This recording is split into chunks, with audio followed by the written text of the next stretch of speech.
Modern Warfare 3 was very divisive. Up to this point, Call of Duty had almost only released hit after hit. Every new entry brought something different.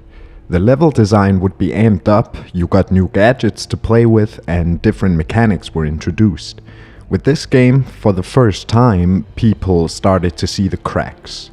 It felt like Modern Warfare 2 again, but with a different campaign.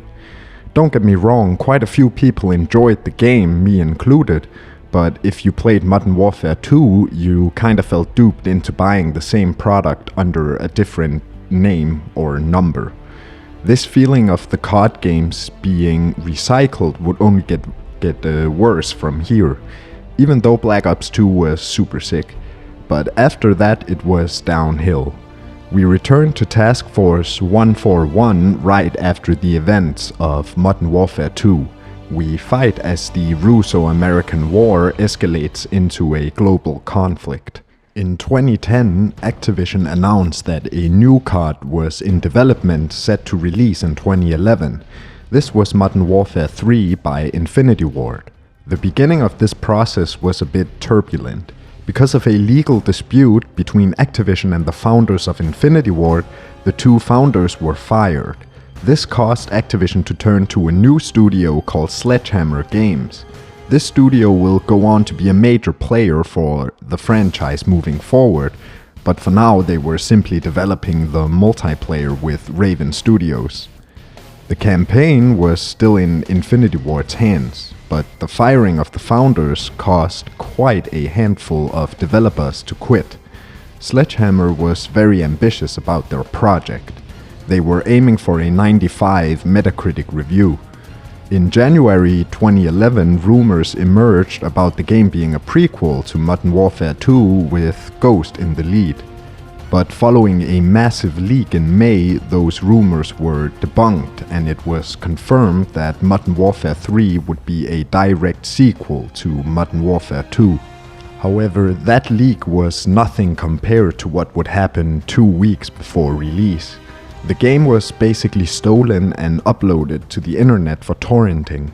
However, investigators were tracking the people who downloaded the game down and would actually visit them in person to tell them to remove it or be fined $5,000. Around the same time, an error in the distribution department led to the game being sold in a few stores around the US as early as November 3rd, 2011, 5 days before release. On November 6th, in southern Paris, a shipment truck was struck by a car. This, however, would prove to be intentional as the drivers of the car released tear gas to neutralize the driver of the truck before stealing 400,000 euros worth of Modern Warfare 3 copies. You can see that almost every aspect of the game's creation was met with unexpected turbulence. But finally, on the 8th of November 2011, the game was formally released. The game had a relatively positive reception. It was praised for many of the same reasons that Modern Warfare 2 was. However, as you look into it, you notice that a lot of these reviews that sing its praises come from very high-profile gaming sites like IGN or GameSpot. When you look at the individual gamers, it's a different story. This is another thing we're gonna see a lot moving forward in the franchise. People like the game, but it was so obviously a slightly altered version of Modern Warfare 2 rather than a full-on new installment. But let's jump right into the game.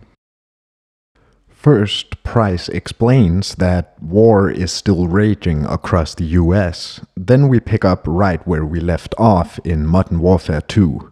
Soap just killed Shepard and is in critical condition. They're being evacuated to a safe house in northern India. You see from Soap's POV as Price and the others hurry to get him to safety. While this is going on, you see flashes of everything Price and you have been through throughout the last 2 Modern Warfare games. You get a title screen as Price gets you a doctor, and then we get into the first real mission.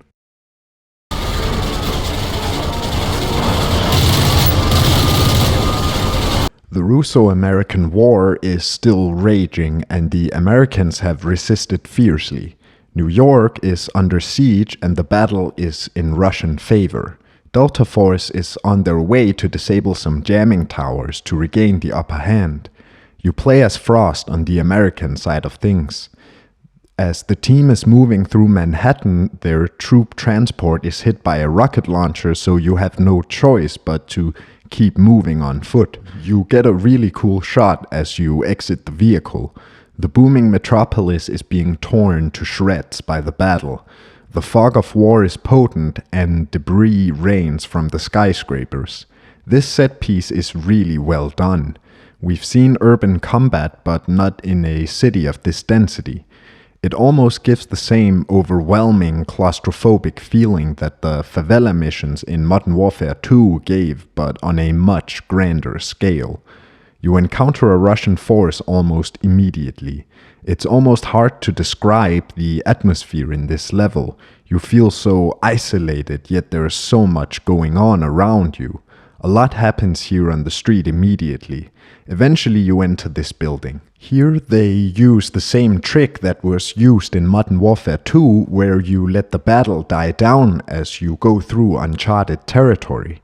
This creates really good tension. In this game, it's not as impactful as it was in Modern Warfare 2, but it still works pretty well. Eventually you do end up fighting through the skyscraper. This part is mainly used as a tutorial. You learn how to use your equipment.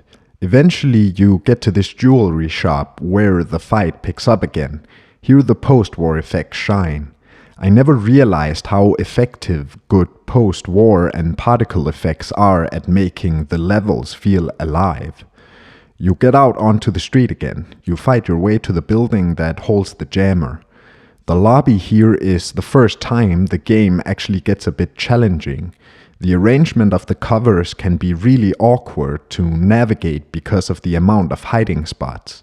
An enemy can basically just pop up in front of your face and blow you away. You get up to the roof and fight your way to the jammer on the second tier. You blow up the jammer but begin taking fire from the other buildings. But now you get to take control of a Predator drone. These were really fun in Modern Warfare 2. They're still fun here though, it's the same gadget. You lose the drone, but a chopper comes to pick you up, which leads to the turret section. I mean, the spectacle is cool and all, but we've basically done this a million times now. The chopper almost crashes, but the pilot saves it. Then you go to the harbor to take on the Russian Navy. Then the mission ends. This mission is a great opener. It mainly relies on spectacle, but man does it look good. The set piece is really well made and the dense urban setting really does add something to the atmosphere we haven't seen until now. Other than that, there's not really anything that we haven't seen before. The SEAL team should be up ahead. I see. The Russians have been pushed into the river. Delta partners up with Navy SEALs team to board a Russian U-boat and turn their missiles against the Russian Navy. You start under the water. You use a collapsed tunnel to sneak up on the submarine. The tunnel is full of crashed cars, and it does make you think about the civilians that are caught in the middle of this. When leaving the tunnel, you do find dead civilians in the water. You have this short section where you dodge mines as you begin to hear the sonar of the sub. After taking position, the sub passes right above you. Not to nitpick, but wouldn't it kill you to be this close to an operating submarine? Aren't the sonars like really dangerous? Anyways, you detonate some charges on the sub, causing it to surface. You make your way onto the sub and enter. You fight your way through the damaged submarine in tense close quarters action. It ends up getting really tense and actually quite difficult on some parts. Eventually you make it to the bridge where you redirect the missiles and launch them. Right after that you go outside. You get on this boat and watch the missiles strike the Russian warships. Now you have a boat section where you dodge debris and wrecks. Then you make it into this chopper and fly off. After this, the US gains the upper hand and the whole war and sends the Russians into the Atlantic.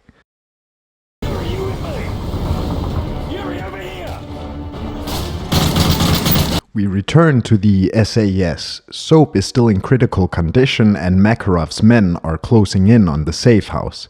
Price asks Nikolai if they can get his best man. That's when you're introduced to Yuri. He's an ex-Spetsnaz that hates Makarov. He is the playable character on Price's side of this game. Makarov's men show up and you gotta defend the safe house from the assault. You gotta let the doctor get Soap ready for extraction.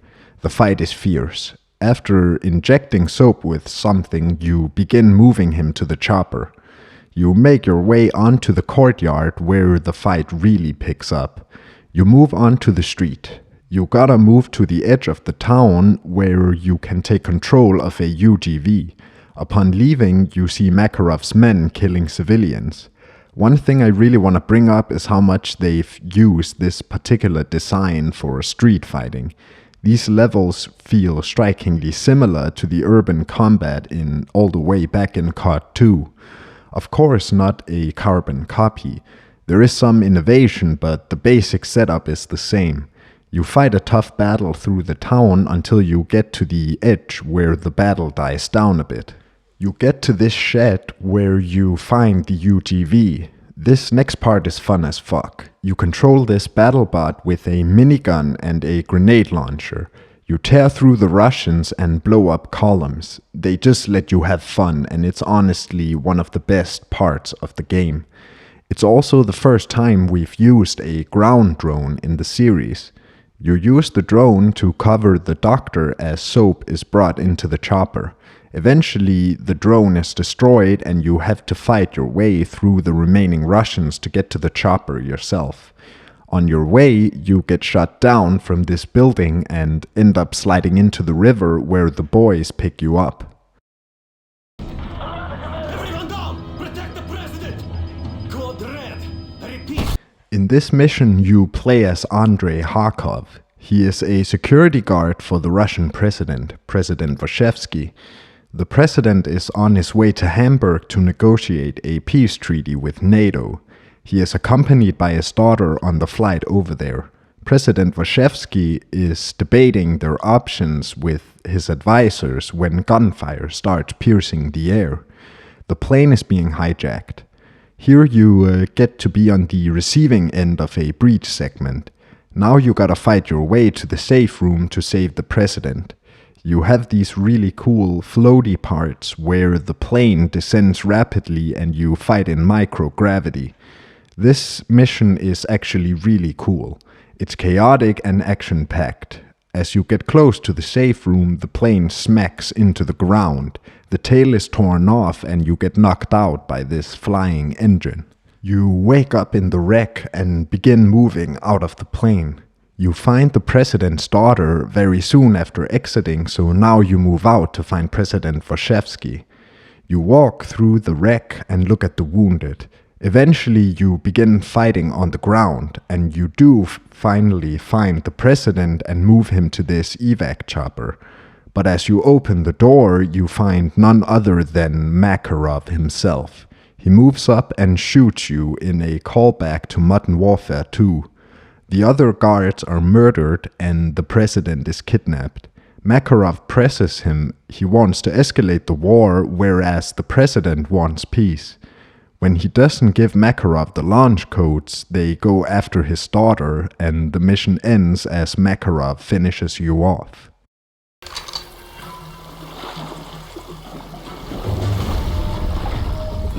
The 141 knows Makarov was behind President Vashevsky's disappearance. Makarov uses paramilitary bases to cover his shipments. This particular shipment is headed straight for London. You go to Africa to intercept it to see what Makarov is up to. You emerge from the river to infiltrate a village. You sneak into the village in this game's mandatory stealth mission. You sneak through the village until you get compromised. You don't find the shipment at their base, so you move into the town to raid the militia HQ.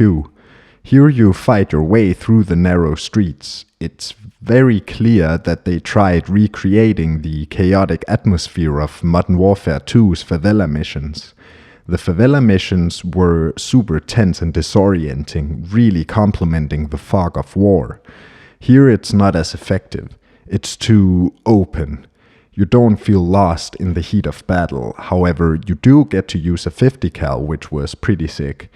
A little later, they do introduce something new. You get to use a mortar.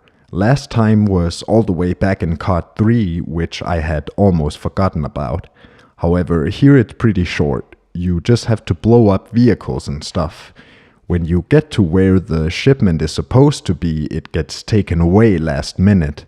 Now you have no other choice but to try again another time.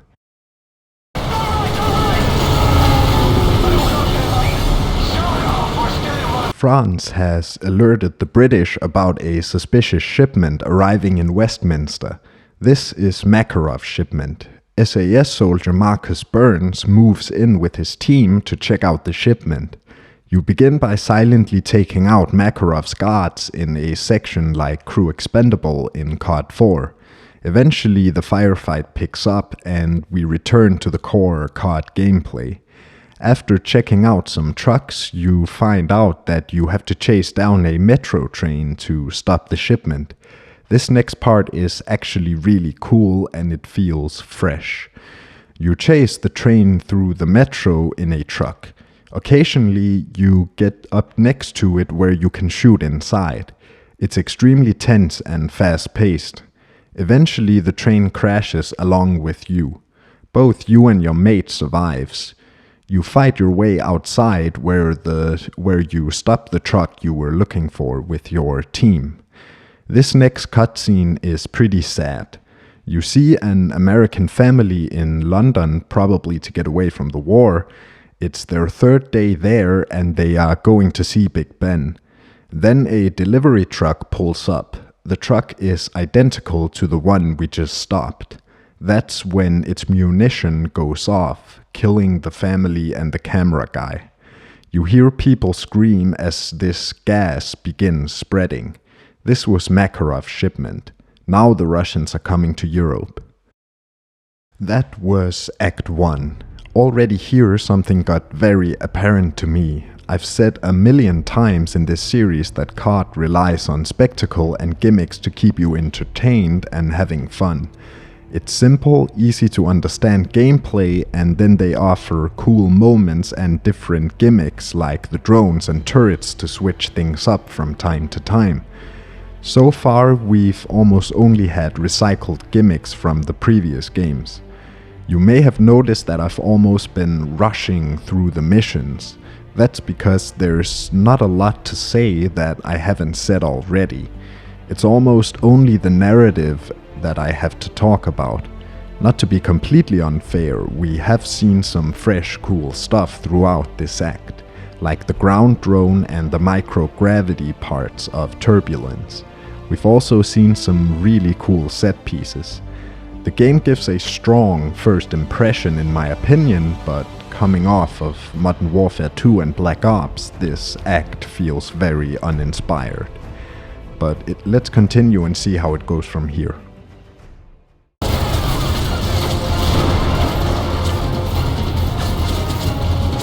So, Makarov launched gas attacks across Europe. This was immediately followed by a Russian ground invasion. Delta is being redeployed to Hamburg to rescue the American vice president. Hamburg is a city I've been to many times, so it was quite fun that it was set there.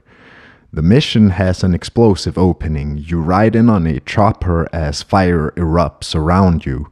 You land on the banks of the Elbe and begin attacking the city. On the beach you take heavy fire from the Russians. You move up with the tanks and enter the street. The fight up this street is actually really well done. It feels massive, there's a lot going on, and you really get to feel how the battle is tearing the city apart. Eventually you get to this part where you get on the tank's minigun. Shortly after that, you get overwhelmed by Russian helicopters. You're struck and get a brief glimpse of the inner workings of the tank. Next, you enter the parking garage. Here you get to mow down more Russians until the tank breaks through the road and sends you a few floors down. Now you gotta keep going on foot. It's easy enough, but there's enough exploding vehicles to drive anyone mad. Now you push forward towards a convoy where you'll hopefully find the president. When you get there, you discover that he isn't here anymore. You begin sweeping nearby buildings. As you move towards these stairs, you get a really cool Modern Warfare 2 reference, where you see the shadows of the enemy on the wall as you approach. This also happened in a Whiskey Hotel. It's in here, when you breach this room, that you secure the vice president. The mission ends as you evac. Yuri, you got control! Light him up! We're back with Yuri. Price contacts Baseplate. He's the guy that went into Pripyat with Price. He gives you the location of Warabi in Somalia. He presumably knows where Makarov is. You go there to get the info out of him. You storm the complex and begin making your way to Warabi. This part of the mission has a very similar structure to the end of Contingency in Modern Warfare 2. As the battle heats up, you get to control Nikolai's turret remotely as he makes a pass. You destroy some mortars. This is a really cool part of the mission. It's basically just Black Ops Chopper Gunner, but it's a fun part nonetheless. The fight is intense, but you get to Warabi's building and begin making your way to him. You breach his office and capture him. You put on gas masks and Price throws a gas grenade. Price offers Warabi a gas mask in return for Makarov's location. He can't tell you where Makarov is, but he can tell you that his contact is a Volk that's in Paris currently. Price gives him the mask and immediately shoots him, saying that it's for Hereford. As you move towards evac, you see a sandstorm on the horizon. You gotta hurry. You get ambushed upon arrival, so you go to the secondary LZ. You have to make it before the timer runs out. You get to this construction site. This is the LZ. The sandstorm hits as the fight picks up. You push to the top where you get to control Nikolai's turret once more, but he is shot down. You end up having to jump off as the chopper hits the building. Nikolai crashes nearby and you gotta go save him. Another team is coming to get you. You fight through the sandstorm and make it to Nikolai, who thankfully is all right. Now you gotta get him to this jeep and then you drive off.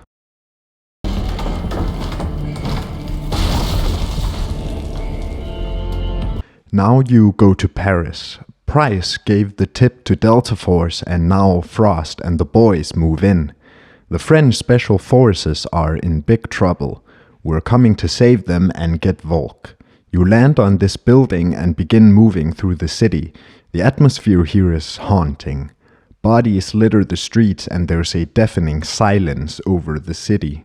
However, as you approach the GIGN, distant gunfire echoes through the dead city. Eventually, you do encounter the occupying force. You fight briefly through this building and you link up with the French on the other side. They tell you that Volk is most likely in the catacombs.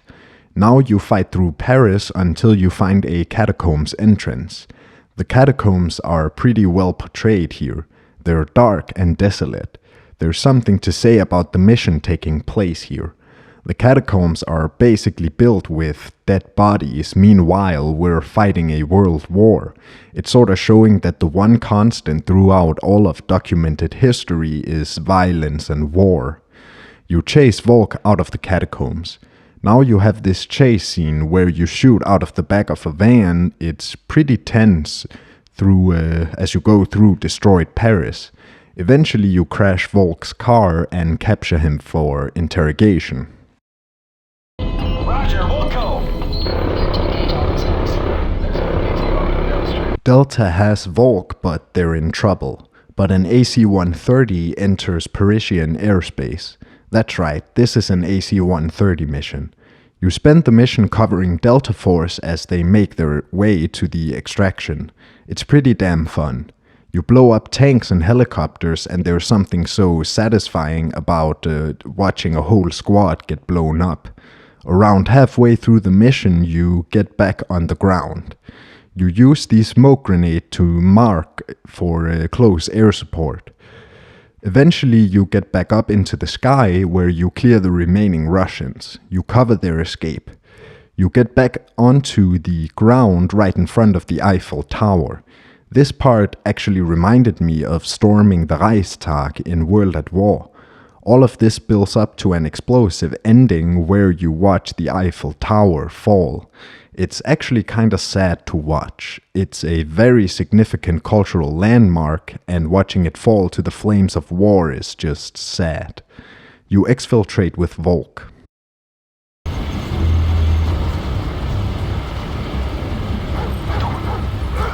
Now, Task Force 141 is going to Prague to assassinate Makarov. You'll infiltrate the city in the black of night. First, you stealthily swim through this river as you take in Russian-occupied Prague. You also hear that there's a Czech resistance.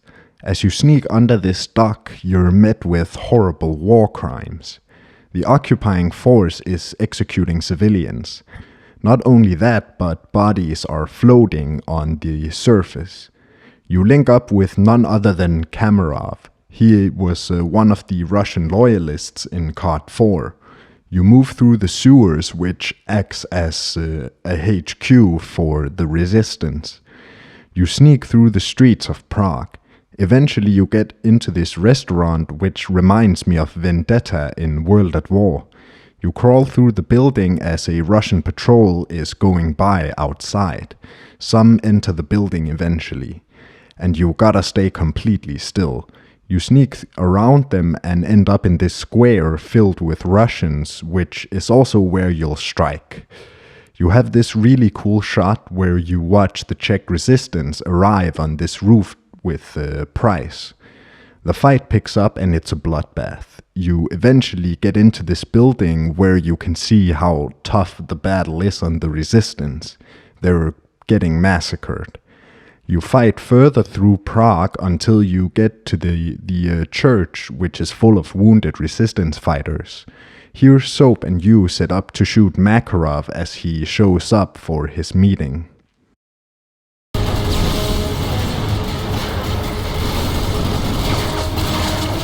Now we get a mission with a similar design to One Shot, One Kill. You're on a sniper overlooking the meeting spot. Makarov arrives right away. As you spot Makarov, Soap feels that he's looking right at you. Price tries to contact Kamarov but gets no response. You decide to continue. You follow Price as he infiltrates the hotel. You provide sniper support as the fight picks up. After the last man falls, the elevator opens to reveal that Kamarov has been captured and booby-trapped. Then Makarov addresses Yuri directly.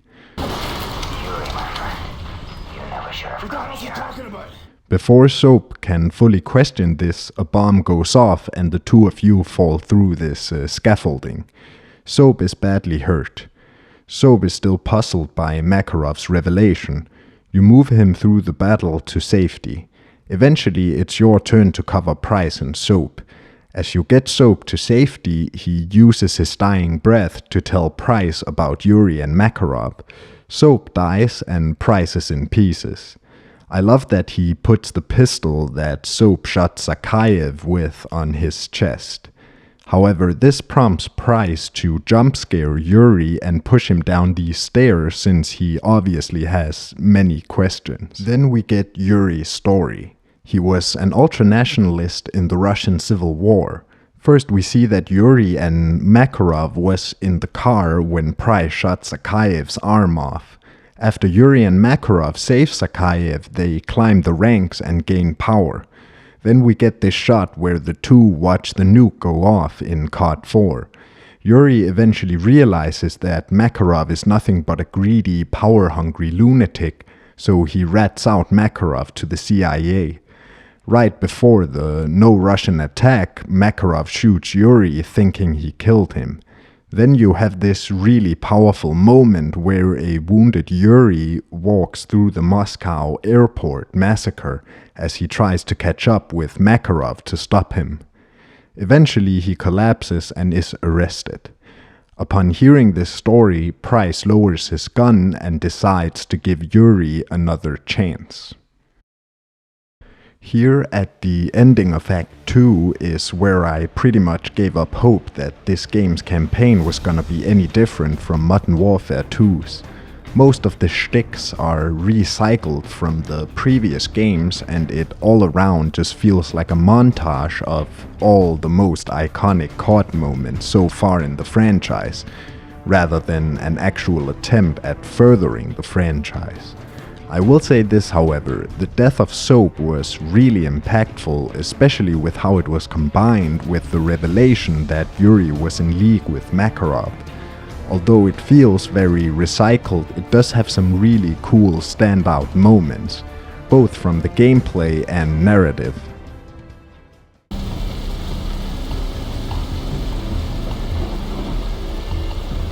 Yuri leads Price to a castle in Prague where Makarov could be. One problem, it's a heavily guarded fortress. You parachute in and begin sneaking into the fort. This whole sneaking section feels incredibly similar to All Gillied Up. It even took some moments straight out of COD 4. Inside the security room, you plan your route to the control room. You end up shooting your way through the interior. You plant C4 throughout the base to make the escape part easier. When you're right outside Makarov's possible location, you crawl up through the wall.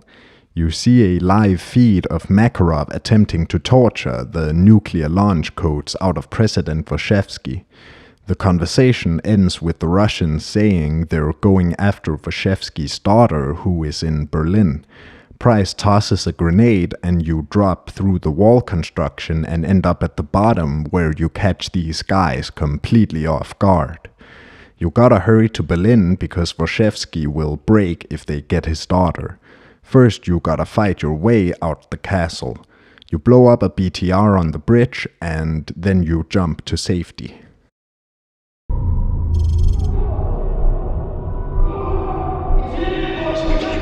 Delta Force has tracked the daughter to a hotel in Berlin.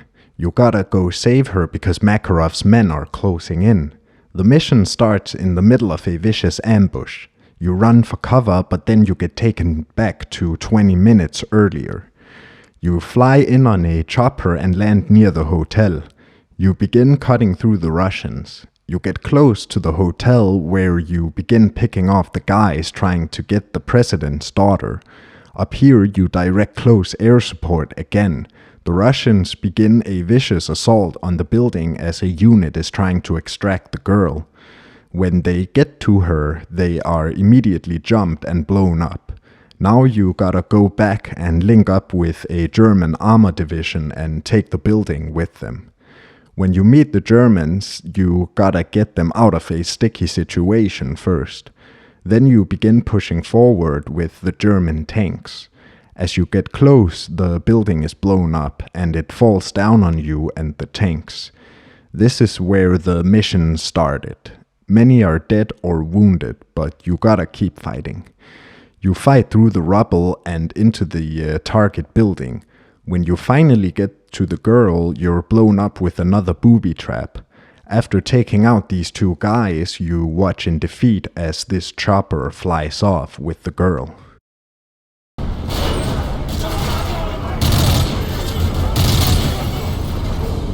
Now we have a joint operation between 141 and Delta Force. We go to a diamond mine in Siberia where you are to save the president and his daughter. You go down this elevator and immediately start blasting. You fall to the bottom and the fight continues.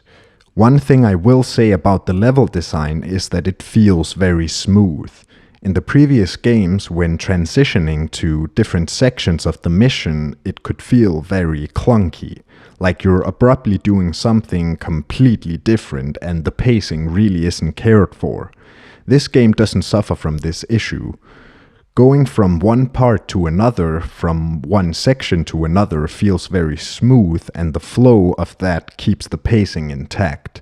Sadly, they don't really do that much with this, because this can give the devs more control over what the player is feeling, because the player isn't being taken out of it. But like I said, they don't really do that much with this in this game. They're really playing it safe with a lot of recycled parts from previous COD games. When you get to the bottom of the mine, you get a Predator drone again.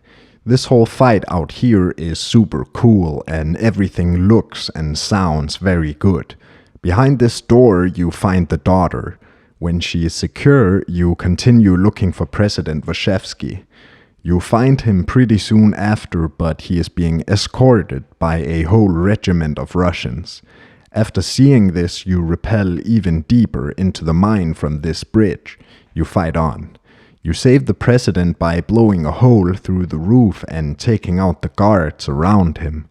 After getting him, you realize that the extraction team has to come to you because everything is crumbling around you and the Russians are swarming you. As you get close to the Hind, you see the not one man left behind attitude of our protagonists. The Americans insist that you leave without them and get the president to safety. Price doesn't want to hear it because they're in this together. This whole part where Yuri is dragged by Price is really cool. It's just a sick moment. It's hard to explain. You end up leaving Delta Force behind to Price's dismay. At the end, we hear that peace negotiations are about to begin.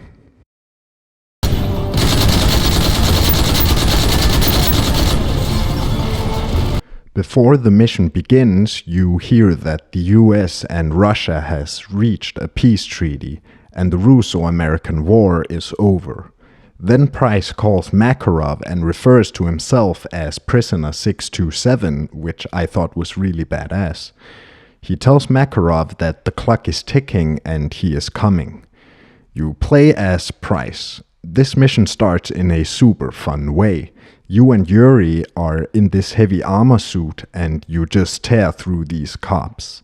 It's so much fun. You shoot your way into the mall. This mission actually looks and feels a lot like No Russian. You get into the elevator that will take you to the restaurant where Makarov is. On your way up, you shoot down this helicopter and it crashes into the elevator and shreds your armor. Now you have to take it off and continue without it. What follows is a pretty difficult section. You're being timed and you have to get to Makarov before he escapes. After the chase, a helicopter tries to kill you and Yuri is impaled. You press on and follow Makarov to the roof. Price jumps onto Makarov's helicopter and basically hijacks it. A fire starts in the cockpit as Makarov's gun misfires. You cut his throat and send him flying. You crash back onto the roof and that's when Makarov comes stumbling. I actually thought he died just now, but apparently not. He's about to kill you, but Yuri shows up and wounds him further. Then Yuri is killed before your eyes. You finally attack Makarov. What follows is probably one of the most disturbing deaths in the entire franchise. Makarov is drop-hanged from the skylight in the restaurant. Then Price lights a cigar as Makarov swings. In the beginning of COD 4, we see him put a cigar out, and here at the end we see him light it. Then the mission is over, and so is the story of Modern Warfare. Modern Warfare 3 is definitely an important chapter in this series.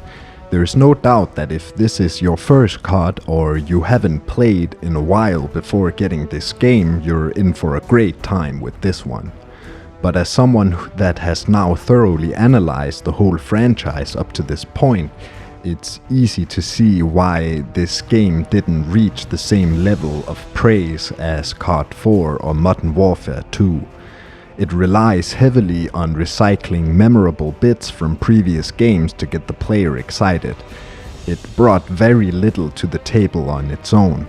Players were quick to realize that they had just bought Modern Warfare 2 twice. It did improve some aspects, like missions with better pacing and smoother runtime. The set pieces were also incredible, like Manhattan, Hamburg, and Paris. These arenas were well utilized and looked stunning. I also noticed how the atmosphere is more akin to the first Modern Warfare. It had a much darker tone than we're used to from Infinity Ward. However, it's still stuck with the more bombastic, action-packed levels rather than bringing a grounded experience. The story of Modern Warfare also concludes with this game. We see how destructive a modern large-scale war could potentially be. We see how the warriors fight to overcome mounting odds and succeeding. Price also gets his hands on Makarov. He even lights a cigar at the end just to bring it full circle. In the 1-for-1 missions you play as an ex-Spetsnaz soldier named Yuri. He has quite an interesting backstory that is revealed as MacTavish dies. He used to be in league with Makarov and the Ultranationalists, who were the bad guys in COD 4. At the end of the day, I enjoyed playing this game despite it being as standard as an FPS game can get. However, it's not a game that I see myself come back to very often. Anyways, I gotta climb back into my hole for supper.